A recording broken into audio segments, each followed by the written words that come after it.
Yes. You and I are going to go. Okay. Oh, yeah. I'm going to go to that. Yeah. What's that? Okay.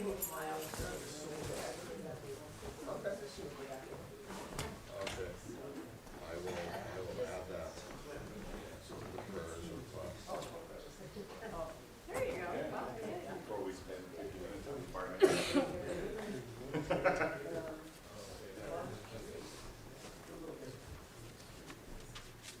There's a sermon in there, Todd.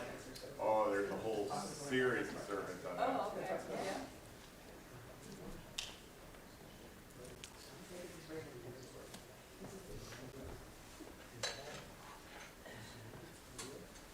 You didn't have to sit down. We still got a minute. I know, but you're like right behind me, like you're ready to go, so just keep it. You scared? I'm scared. No, you scared her. I did have that.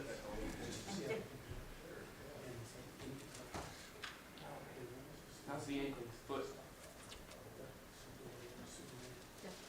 I walked with a real shoe on yesterday. That's a lot. Progress.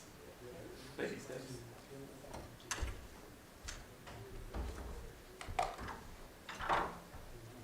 Hola.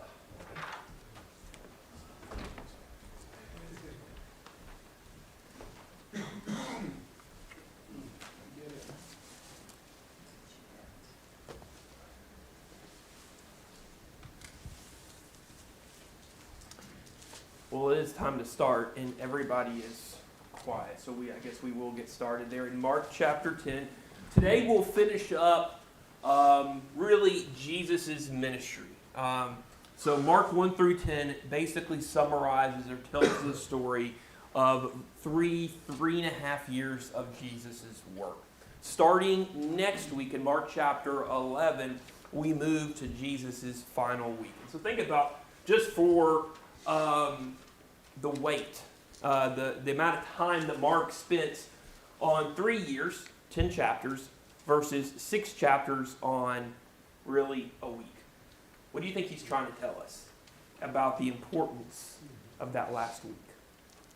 There's a reason some guys, and we'll talk about this more next week, but just kind of setting the stage for next week. Some people call the Gospels passion narratives with a long introduction. And what they mean by that is passion, in one sense, one definition is a suffering. So a suffering narrative with a long introduction.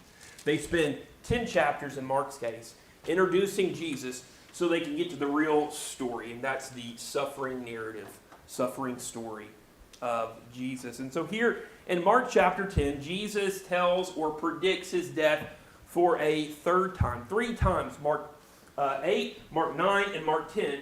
Jesus looks at his disciples and says, guys, I got some bad news for you. I'm going to suffer, I'm going to die, and I'm going to rise. And the disciples always kind of struggle with that message for a lot of different reasons. And so let's just kind of kick off our class as we look at the third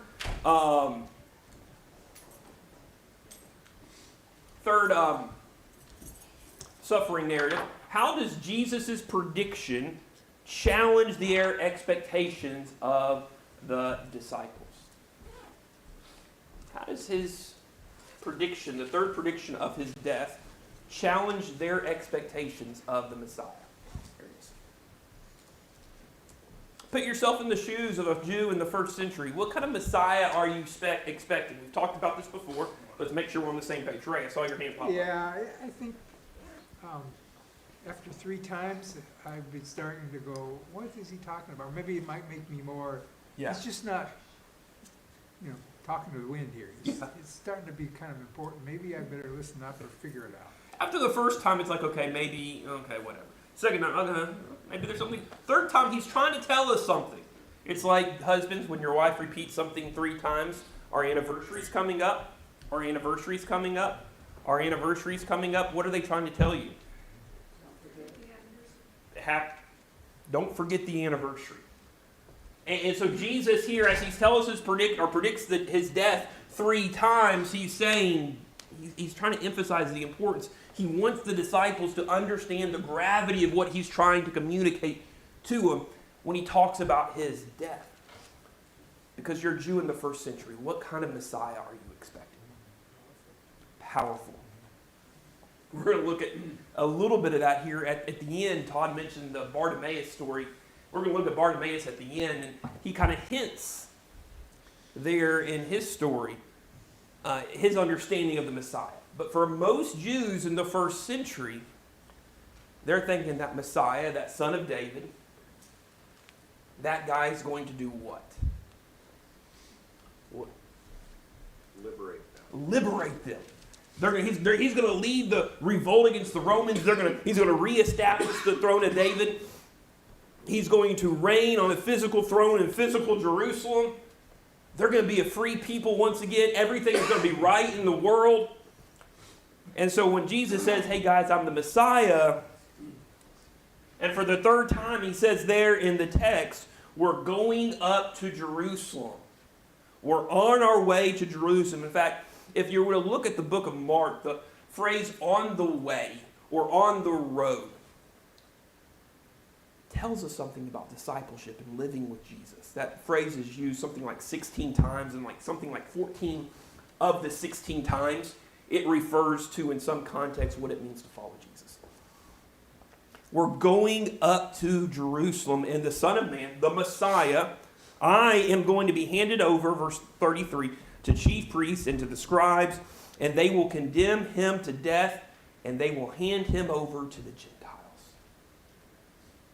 And they will mock him, spit on him, flog him, kill him, and he will rise after 3 days.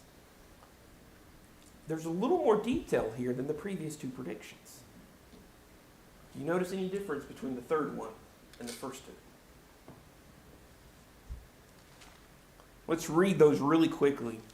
They're in Mark chapter 9, looking at verse 30. 31, we'll start in 31. The Son of Man is going to be betrayed into the hands of men.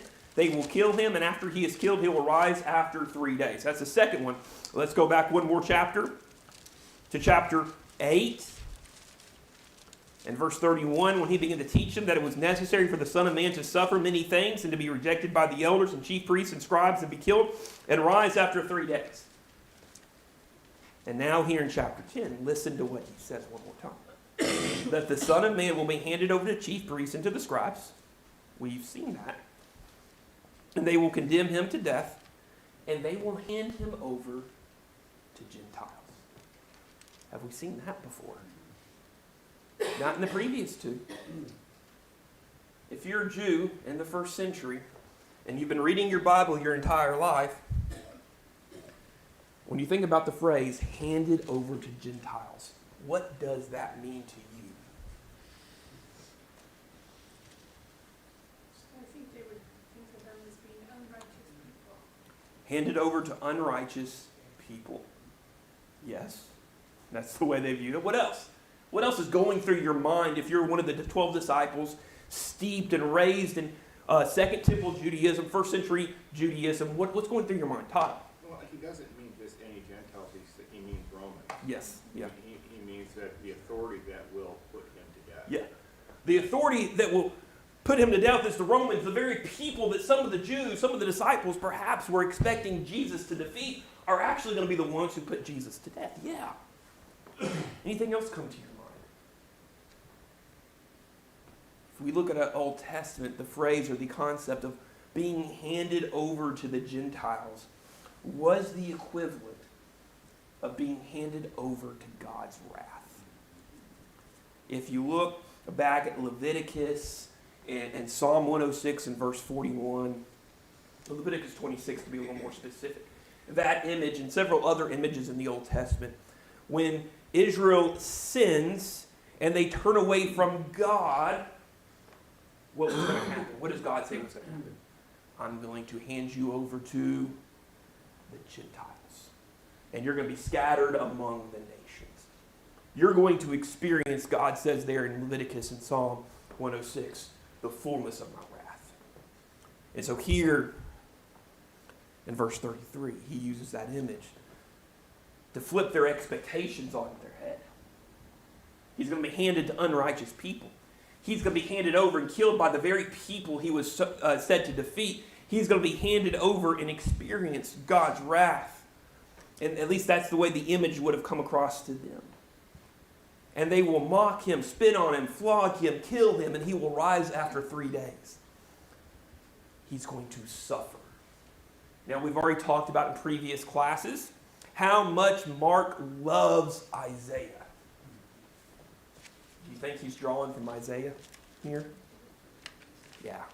He's looking back at some of the passages there in Isaiah, like Isaiah 53, that describe that suffering servant, and he's telling them, hey, Isaiah 53 is about to happen. Yeah. So do you suppose, I remember reading about how the chief priests and the elders and the scribes, they said that they didn't have the authority or the power to put him to death.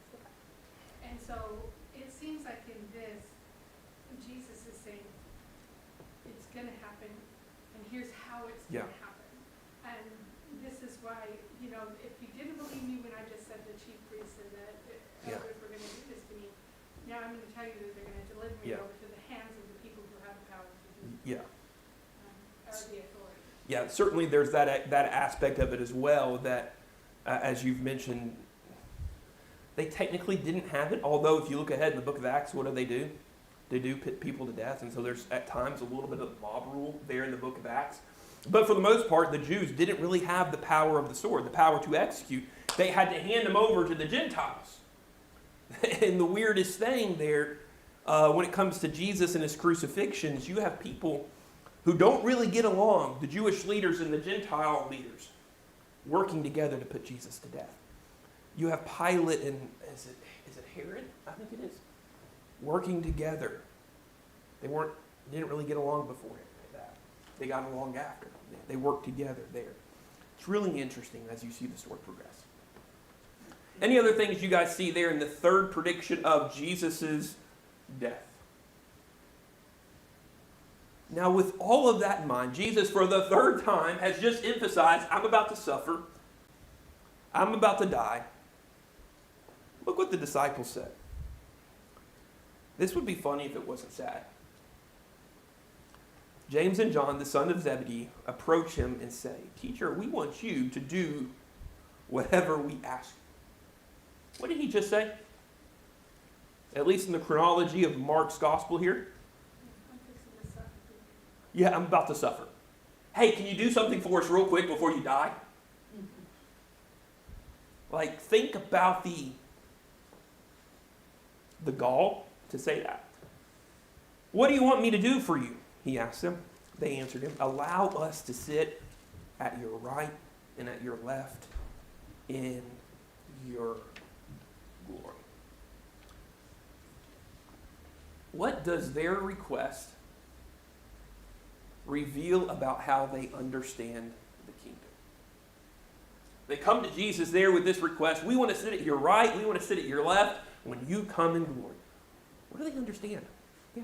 It doesn't seem like they quite grasp the concept that he's going to die, and I still think it's physical. Yeah, like Ray said a moment ago, Ray's over here going, first time maybe I'm like, okay, whatever. Second time maybe. Third time it's like, okay, we should be catching something here, and they're not catching it. There seems to be an aspect of them that's still potentially saying, physical king, physical kingdom, yes. They're going to be thinking worldly all the way. I mean, even in Acts 1, they still didn't get it after the resurrection. Yeah. Now, what I've been thinking here, though, the thief on the cross said, remember me when you come into your kingdom. Mm-hmm. I mean, he had some insight. We're kind of like, huh. Yeah. Now, we have the advantage, but we're in the kingdom right now, which is so impressive. And I'm not saying we forget it, but we are in the kingdom now. I love that you, like, we have the advantage and we can look back and go, James and John, what are you missing? Like, because we have 66 books of God's full revealed, where God is saying, this is my plan from Genesis, this is my plan all to Revelation, this is what's going on. We have everything that God wants us to know. They're still learning. And they don't get it. And to your point, one of the interesting themes in the gospel, one of the hilarious, is who gets it and who doesn't. I want to ask you guys to keep the James and John here in your mind, because when we get to Bartimaeus, Bartimaeus seems to have a better grasp on the kingdom and following Jesus than his own disciples do. Yeah, Lisa. I totally agree they don't get it, but they do get who. Yeah. And with the whole Bible, God values the belief in who, right? Like, Yeah. We don't know that Abraham gets it, Yeah. but, and so I just think like, it feels to me like a child and a parent, like, sometimes your kids ask you for things and you're like, sure, ask the person who's already working, right? Yeah. But then there's also like this joy that you're always the first Yeah. stop, right? Yeah. Yeah. I like that you use a parent-child analogy there for a lot of different reasons. Because I can remember when I was a kid going, why don't we have this? Why don't we do this? Whatever it was from a child's point of view. And now that I'm a parent in the shoes on the other foot, just a couple of days ago, I was texting my mom apologizing. Because my son, my youngest son, is eating us out of house and home. And so the irony of me eating my parents out of house and home, and now God in his goodness and his grace and his wisdom gave me 2 sons, boy, my grocery bill is going to be big here in about 10 years. And so you see it from that point of view, and I love that aspect of you just highlighting their growth and connecting it to Abraham and even Isaac and Jacob who get who God is, even if they don't fully understand certain aspects and still wrestling with it. And we've seen some of those things in the Genesis class. Yes, Steve? And it seems to me like this is just yet another example that everybody, including them, really hasn't heard it yet. Yeah. I'm going back to the Sermon on the Mount. Yeah. Jesus starts his job. Here it is. And the first words out of his mouth are, blessed are the poor in spirit, for theirs is the kingdom of God. Just a little bit later, blessed are the meek, for they shall inherit the earth. The whole tone and tenor and message of everything that Jesus talked about is exactly the opposite right there. Jesus is flipping their expectations upside down. To your point, and that's what Jesus is going to go on and get to really at the end of the section there in verse 38. You don't know what you're asking. Are you able to drink the cup that I'm drinking? Are we baptized with the baptism that I am baptized with? And they say, we are able. They told him, and Jesus said, you will drink the cup I drink, and you will be baptized with the baptism I baptized with. But to sit on my right hand or my left is not mine to give.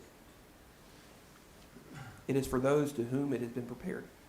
And the other disciples, verse 41, are like, huh? We wanted that spot too. Like, they were just the first ones to ask. Like, come on. I thought I was, Peter's over here, I thought I was going to be top dog, number 2, chief of staff, secretary of state, whatever. And then he flips the tail on his head to what Steve is saying there in verse 42. You know that those who are regarded as rulers of the Gentiles lord it over them. And those who in high positions act as tyrants over them. But leadership in the world is about power and privilege and using that to advance yourself and over your constituents. But it is not so among you. Leadership in the kingdom, life in the kingdom flips everything upside down. Greatness is not about position. It's about service. Going back to the Sermon on the Mount, what Steve brought up. It's the humble who receive the kingdom. It's the meek who inherit the earth. Yeah.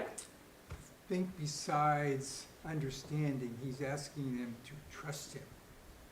And that's the next step that he's going to draw out, Yeah. I think, is maybe you don't understand. I'm trying to explain it to you, and I'm, da-da-da-da-da. Yeah. But now, trust me Yeah. to go forward. And so kind of follow this kind of train of thought as we're following through, that they're not getting who Jesus is and his mission. They get, but they don't get. He's asking them to trust him. And then again, follow us through. We're going to Bartimaeus here in just a second. Chris, did I see your hand pop up? Yeah, so a few things. So I think we take it for granted that we have all of the scriptures laid out before us when we look at these guys. Yeah. If I were to ask any of you, hey, tell me everything your spouse said to you a week ago on that day, how many of you guys are gonna actually pull up anything? Right? I mean, maybe a little bit, maybe a nugget here and there if there was Yeah. a significant milestone, Yeah. but really none. Yeah. These guys are in it. They're not taking notes. Yeah. They're on a road, walking, having a conversation. And so I think that's the reason that Jesus talks about the helper coming. Because all of these things are going to be captured. All of these things are going to be recalled and be able to be shared. But I think as we read them in line, we've got the benefit of having seen this and having, I mean, how many times if you've been a Christian for a long time, how many times have you read Mark? Yeah. I mean, I can pull stuff from it. Yeah. But that's not where they were living at that time. So I understand that it's like, oh boy, I can't believe these guys don't get that the kingdom's not physical. Of course they don't. Yeah. Because they're playing with their own biases that they've had forever. They're walking on a road and they're hearing these things, and some of it's getting captured. They'll recall it later on, Yeah. but they're not going to get it. So I think I think when we read scriptures, we need to remember that they've got a lot of things going on here and don't really have the same cycle that we do in terms of understanding scripture right now. Mm-hmm. Yeah. I think you bring up a lot of great points there, Chris. Just kind of unpacking a couple of them. First off, they're living in the moment. They're walking with Jesus. They don't have the advantage of pulling out their iPhone and checking their notes app. What did Jesus say a week ago? At the same time, we're seeing their flaws. We're seeing they have warts. We're seeing they have struggles. We're seeing they have doubts. And contrast that until after Jesus' resurrection. Look ahead. If you understand the book of Acts, you remember the book of Acts. Think about to the Acts and how they changed after the resurrection. Guys who have struggles and guys who have doubts and guys who have questions and guys who really don't get it and what they do after. And then third, kind of looping back around to what Chris said. How many times do you read a book or read a text in the scriptures and you think you get it, and a year or two later you read it and you go, you know, I might have been off base there. I remember there's a preacher back in Kentucky. He used to preach where Allison grew up. He moved to Kentucky when I moved to Kentucky. And I remember him quite frequently say, I used to believe this, but now I believe this. Because he read the scriptures again and read them again and again. And over time, his process, his belief on a specific passage may change. And sometimes that happens. Yeah, Jim? Like Chris is saying, I mean, when the helper came, the Holy Spirit, Mm-hmm. you can't recall. Yeah. The Holy Spirit's doing that for us through the Word Yeah. right now. That's Yeah. why we understand. Yeah. And that's the blessing we have. I mean, today of having the Word. We can sit here today and go, okay, let's look at Mark chapter 2 and wrestle with it in context and see the story that Mark is trying to communicate to us. And we can go back to it this afternoon. We can look at it yesterday, this afternoon, tomorrow. We can continue to wrestle with it and try to figure out what Mark is trying to tell us about Jesus. They're living in the moment. And how good is your memory? Going back to what Chris said a moment ago. Can you, Rick, can you tell me what you had talked to Gina about a week ago? I just put you on the spot. You're going to get in trouble now. Like, let's be honest. Something, not everything. Yeah. Probably not in a lot of detail. No. You may remember you talked about this or that, but you're not going to recite the entire conversation. Right. Yeah, Gina, what's going on there? Well, I just see these disciples, apostles, whichever way you kind of call them, as they're just exactly like we are. Yeah. I mean, when you think about before you became a Christian and somebody shared the word, you had a cursory understanding, enough to say, I believe Jesus is God's son, and do something about it. Yeah. But there's a reason for why he admonished Timothy to continue to grow in the faith and to gain knowledge. And we're supposed to change. We're supposed to develop. We're supposed to continue on. They were supposed to have an initial understanding, and Jesus kept expanding their understanding.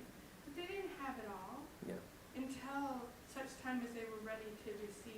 the Spirit coming in as a helper to help them to understand, to really fully understand. And Paul says when we get there in heaven, we're going to understand, we're going to know as we are known. Yeah. So we don't have it all. And so I can really relate to them a lot in that I look at my own walk through being raised in the church and 50 years of being a Christian and going, okay, I kind of identify with these guys. Yeah, yeah. I think for those of us who have been Christians, or even those maybe who were raised in church, we can really relate to them. Because the light bulb's going off each and every time we open the scripture. You're like, wait a second here. And to Gina's point, one of the things we see in Mark 1 through 10, and really throughout the Gospels, is the humanity of the disciples. They are flawed humans struggling to reconcile who Jesus is, what he's here for, what he's going to do, what the mission's all about, and yet they're the very ones who Jesus said, it's your turn. Think about us today in the applications, because we're still flawed humans trying to understand who Jesus is, what he's all about, and what has Jesus done to us, done for us. Here's my mission. Have fun. Yeah, Chris. Yeah, but the one thing they did get was they did get the context. We were watching a show recently where somebody referenced Jack Bauer, and the younger guy goes, yeah, I don't know what you're talking about. And the whole point of that is what they did have was a context of the Old Testament. They did have a context of God, but unless you got really, really deep in understanding, they didn't have that understanding. That was still a physical kingdom. Yeah. It was still physical Israel. That was they were going to bless Israel, and that was going to be so they did have a context of God, even though they didn't have the concept of this. But which is interesting in Mark, because you don't see much of the allusions to those, because the readers of Mark wouldn't have had a context. Yeah. And you just made me feel super old with the reference to Jack Bauer. You're welcome. Because I know who Jack Bauer is. I can remember introducing my parents to Jack Bauer. And now if I mention Jack Bauer to some of our younger members, they're going to look at me and go, who?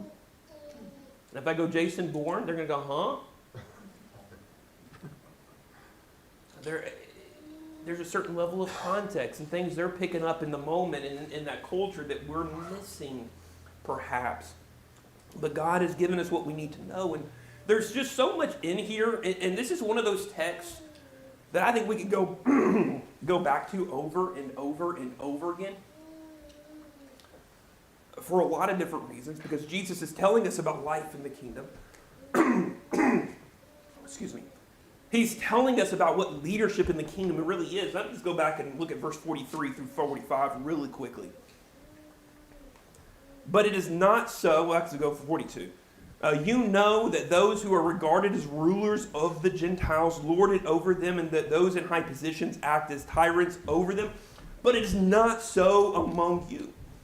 On the contrary, whoever wants to become great among you will become your servant. And whoever wants to be first among you will be a slave to all.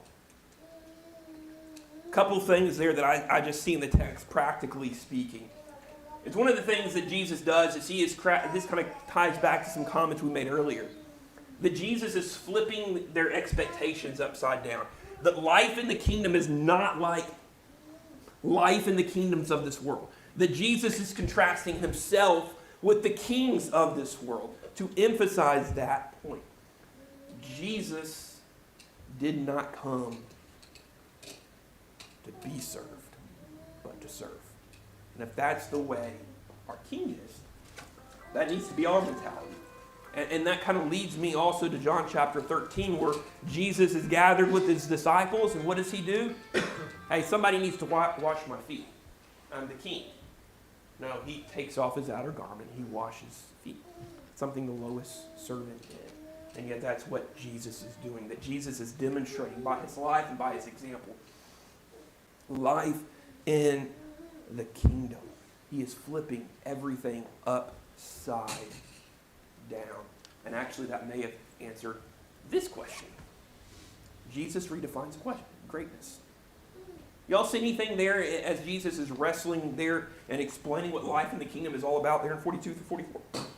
Yeah, I mean, thematically, this sets us for the next 6 chapters. Yep. This is a pivotal moment in terms of his statement, because everything that he's going to do from this point forward is going to demonstrate this principle. Yes. Yeah. That's a great point in terms of kind of tying 1 through 10 and 11 through 16. What is going on? Well, Jesus is going to do what he talks about there in the text. In verse 45. For the Son of Man did not come to be served, but to serve and to give his life as ransom for many. Does that jump out to you for any reason? Does anything about what Jesus says there as he's linking the ministry with what's about to happen? Does anything jump out to you there?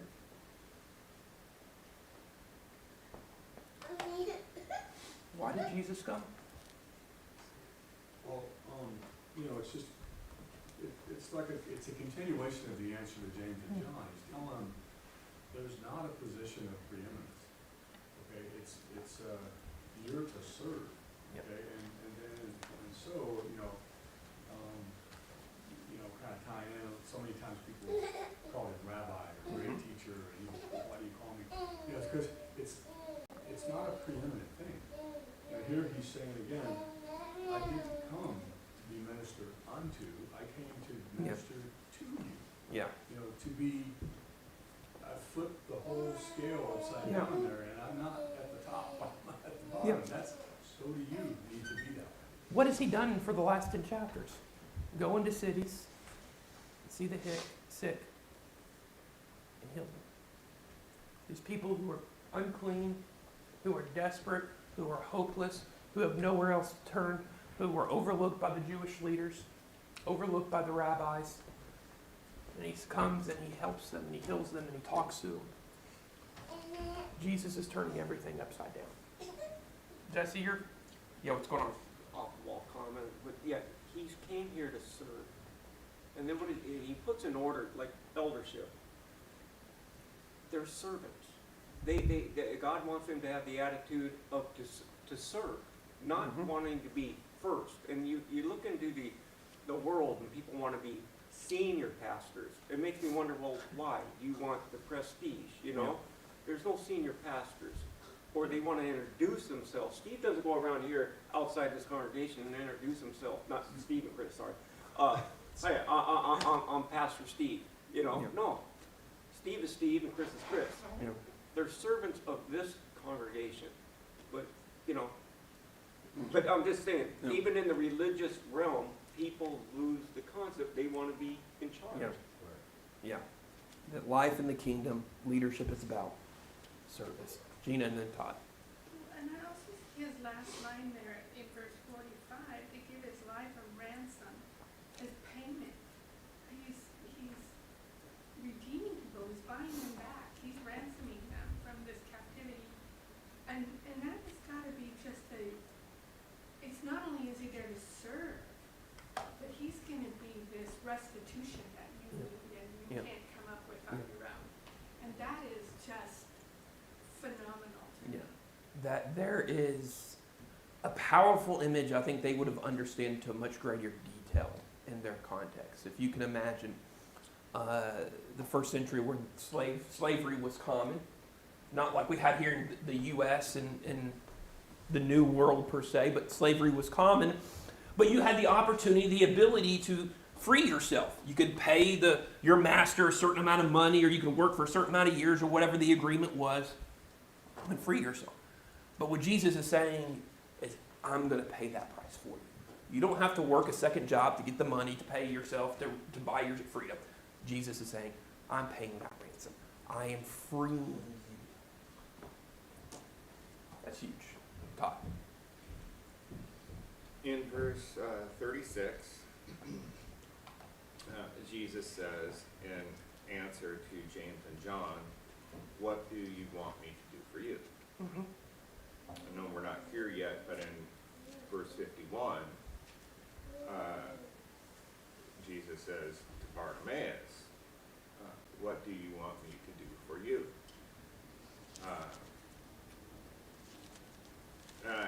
Without regard to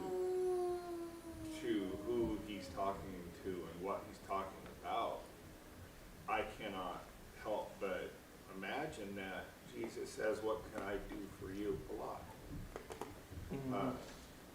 These two are recorded in the same chapter, but they're word for word, in direct quote. Yeah. This might be preachy, but Jesus has never, ever stopped saying, what can I do for you? That is something that to this day he says. So Jesus never has ever stopped being a servant. The genesis of his existence, he was a servant. And he still is. And he's constantly asking this question, what can I do for you? Keep this in mind, because we're going to go ahead and transition to Bartimaeus here in the text. And as we kind of transition to Bartimaeus, kind of keep this question in your mind, and we're going to come back and wrestle with this question here in a second. So Bartimaeus, as we're going to find out, is a blind beggar, verse 46, who is sitting by the road. But this blind beggar has more spiritual insight than the rich young ruler. The rich young ruler had everything he needed, nothing, but he was spiritually blind. We look at him last week. Now we see this blind guy who has more spiritual insight, even though he has nothing. And one of the things Mark loves to do, they call it Markan sandwiches. If you open up like a commentary, they're going to talk about the Markan sandwich. As he likes to talk about this story, introduce another story, and then come back to the first one. So think A, B, A. Okay? And so in many ways, the rich young ruler earlier in the chapter and blind Bartimaeus actually kind of work together and serve as a contrast. But at the same time, he's also tying in Bartimaeus with the disciples. It's really cool how Mark weaves these stories together to illustrate some points here for us about what life in the kingdom is all about, what it really means to follow Jesus. I mean, think about the rich young ruler and then the disciples that we just looked at, and now blind Bartimaeus, what they're trying to teach us, what they understand about following Jesus. And he, in verse 47, realizes that it's Jesus of Nazareth walking by the road, so he cries out, Jesus, Son of David, have mercy on me. Jew first century, what does Son of David mean? What's it connected to? The Messiah. He gets that Jesus is the Messiah. So he cries out for mercy. People over here, be quiet, be quiet, be quiet. There in verse 48. But he cried out all the more, have mercy on me, Son of David. And Jesus called him. There in verse 49. So he said to the blind man, have courage, get up, he's calling for you. So he threw off his coat, jumped up, and he comes to Jesus, and Jesus answered him. The question that Todd brought up a moment ago there in verse 51. What do you want me to do for you? Okay, let's contrast. Jesus asked the disciples, what can I do for you? And how did the disciples respond? We want to sit on the right hand, right and left hand. We want to be the great ones. We want to be number 2 and number 3 in the kingdom. What does Bartimaeus say? I just want to see. One is thinking about greatness. One, I think, is just trying to get by. Yeah. Yeah, I mean, and I think Todd and Jim and the guys have been all around this, but there's this request from James and John to exalt me. There's 2 requests from Bartimaeus. It was, have mercy on me, Yeah. and heal me. Yeah. So one is self-exaltation and one is complete dependence on Jesus, and that's the difference. That is 100% the point. What does Bartimaeus understand about following Jesus? It's complete dependence. What did the rich young ruler just get wrong at the beginning of this Markan sandwich that we talked about last week? Life in the kingdom is not about riches and power. It's about complete and total dependence on Jesus, even if it means getting rid of everything you own. What do the disciples not get about Jesus? It's not about self-exaltation. It's about complete dependence. What does the Bartimaeus get about following Jesus? It's about complete dependence on him. And so Jesus says, go, your faith has saved you. Think about this from a gospel point of view. He cries out for mercy to the Messiah. Have mercy on me. His faith saves him. Isn't that the gospel message? Crying out to Jesus for mercy. And our faith saves us. And immediately, there's that word again that we've seen so many times in the gospel account. Immediately he could see and began to follow Jesus on the road. Think about where we began earlier today, where Jesus was on the road with the disciples, and he teaches them about life in the kingdom and about what's about to happen when they get to Jerusalem. And they're confused, and they're astonished, and that doesn't stop them from asking about being number 2 and number 3 in the kingdom. They're exalting themselves. How does the blind man respond? He follows him. Bartimaeus, in many ways, becomes, in this story, in this text, the ideal disciple. That he is the one who expresses complete dependence on the mercy of the Messiah, and he leaves everything behind to follow Jesus on the road. And where is Jesus going? To Jerusalem, to the cross. Bartimaeus, this blind dude, has more spiritual insight than people who can see. Yes, Rick. So, this last, straight away he received the sight, followed him away.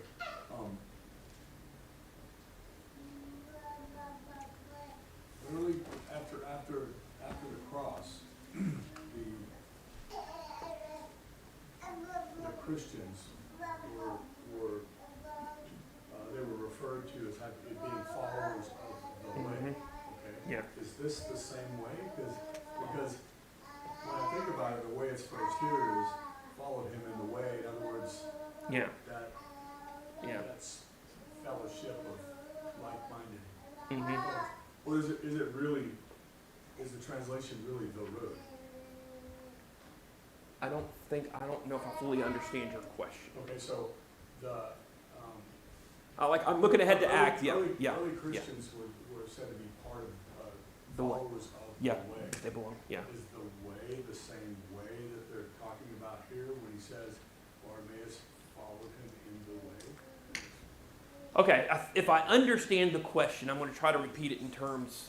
So, is the way on the way to physical Jerusalem, or is the way both physical Jerusalem and the cross that awaits them? The latter. The latter. Okay. I could have substituted the word Christian. Yeah.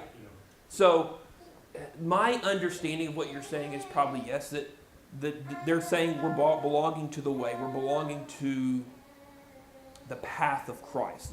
That's what they're saying. They're following Jesus on the way. I think that's an interesting thing that I want to say that in Acts, you see the Christians called belonging to the way or followers of the way or some synonym of that more often in the book of Acts than you see the term Christian. And that's interesting to me. And I don't know if you make a big deal out of it because Christian basically means belonging to Christ.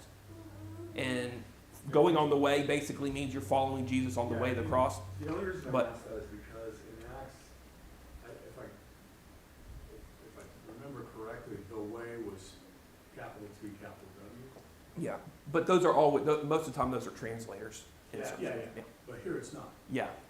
So, and that may be, that's translators, that's also, I think probably in many senses I don't know if this is a double meaning in Mark.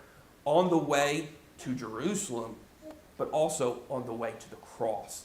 And there's kind of like a double meaning sometimes in the book of Acts or book of Mark, where it's all referring to following Jesus, but also falling to the cross. That makes sense? Yep. Todd, I saw your hand. So, when the rich young ruler, this might be just me overthinking stuff. When the rich young ruler addresses Jesus, he calls him good teacher. Jesus has a question about that. Why you call me that? And here, right after that, we have Bartimaeus, who calls him master or rabbi. Mhm. Rabbi. Kind of the same thing, right? He's giving him the title and he's Yeah. acknowledging. Yeah. Jesus doesn't say anything about that. Doesn't question him at all about it. Yeah. I think Jesus is seeing. I think there's a possibility. I'll put it this way, because the text doesn't say, but I think there's a good reason to believe here in the text that maybe Jesus, especially maybe by his answer to the rich young ruler, maybe cutting through.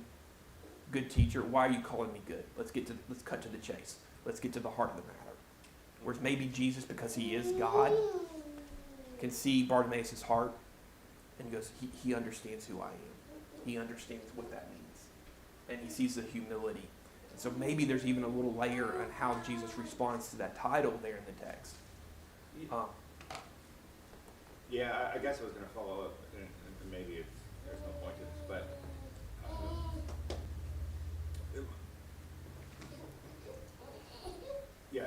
Jesus questioned why the rich young ruler would give Jesus a title, a proper one.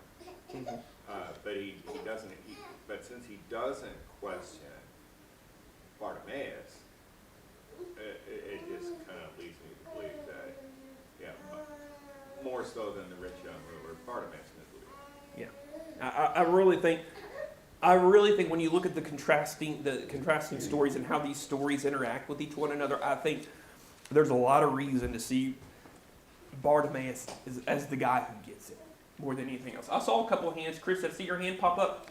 I think the way thing is, he says go on your way, and then he followed him on his way. Yeah. I think that's what it meant. I think Yeah. in this particular case, there's no other, he followed Jesus, and whether he continued to follow Jesus like other disciples were outside the apostles, because we've seen his disciples are following him, and then he pulled his apostles aside. He may have continued to follow him, but I think it's a very, I don't think there's anything sort of broader spiritually on that, in my opinion. Jim, did I see your hand pop up over there? Okay. We are at 10:16. We are at the time for class to dismiss, so class dismissed.